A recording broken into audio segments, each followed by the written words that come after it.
Ada video Ustadz Adi Hidayat, maafkan aku saudaraku Nasrani, aku tidak bisa mengucapkan selamat Natal.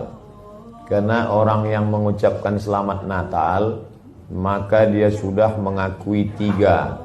Yang pertama, mengakui bahwa Isa anak Tuhan. Yang kedua, mengakui bahwa Isa lahir 25 Desember. Yang ketiga, mengakui bahwa Isa mati di palang salib. Ketiga-tiga ini dibantah oleh Al-Quran. Bahwa Isa anak Tuhan dibantah. Laqad kafaral ladzina qalu innallaha salisu salasah. Kafirlah orang yang mengatakan Isa Trinitas dan anak Tuhan. Tentang Nabi Isa lahir tanggal 25 Desember dibantah. Ketika Maryam memegang Isa, tidak ada makanan karena terlahir di tepian kota. Allah memerintahkan menggoncang pangkal batang pohon korma. Tusakit alaiki rutaban jania, gugur buah korma yang mengkal. Buah korma mengkal ada pada musim panas bulan Juli Agustus. Ketika Isa lahir, kambing-kambing sedang digembalakan di padang rumput. Sedangkan bulan 12 rumput tidak tumbuh karena tertutup salju. Maka 25 Desember bukan hari kelahiran Isa, tapi hari raya merayakan Dewa Mitra, Dewa Matahari, yang diambil oleh Kaisar Konstantin dari Konstantinopel. Lalu kemudian tentang Isa mati di palang salib dibantah Al-Quran.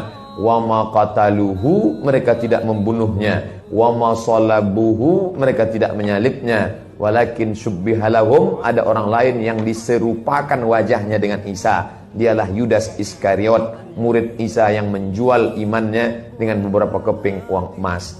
Saya punya kawan Kristen Masehi, tapi dalam masalah hubungan baik, masalah ngasih makanan, masalah beri pakaian, oke. Tapi kalau sudah terkait dengan akidah, wala ana abidu ma'abadtum wala antum abiduna ma'abud lakum dinukum waliyadin.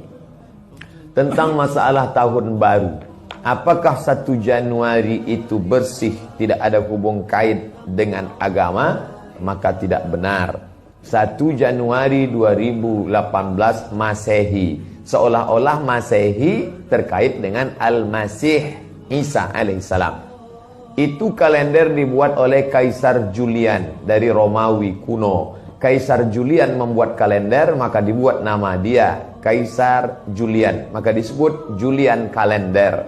Lalu kemudian Julian kalender dibawa ke Vatikan, dirobah oleh Kaisar Raja Pendeta Paus Vatikan bernama Paus Gregorius. Maka sampai sekarang disebut dia dengan Gregorian kalender.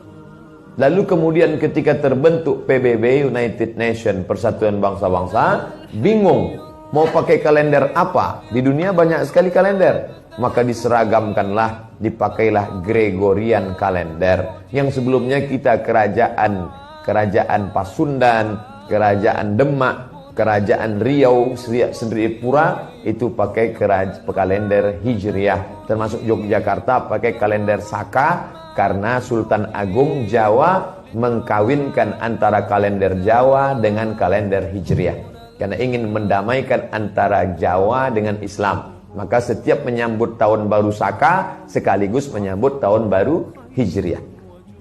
Kalender Masehi muncul belakangan, tidak tepat penisbatannya kepada Al-Masih karena Isa tidak tahu menahu tentang itu. Itu murni diambil oleh Kaisar Gregorius yang diambilnya ke Vatikan menjadi Gregorian kalender. Jadi kita menyatakan tahun baru, betul tahun baru, tapi tahun baru Romawi. Tahun baru Romawi, jangan kaitkan kepada Isa alaihissalam. Dia masih terkait. Adapun tahun baru Jepang tak ada terkait dengan akidah. Nah, ini tahun kalender yang baru.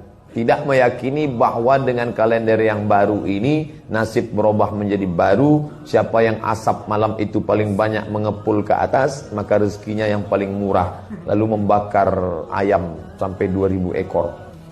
Nah, oleh sebab itu saya anjurkan anak-anak muda, remaja-remaja masjid, tanggal 31 malam tanggal 1 setiap masjid semuanya buat kajian, iktikaf, zikir, muhasabah supaya jangan keluyuran ke sana kemari. Hanya 2 saja.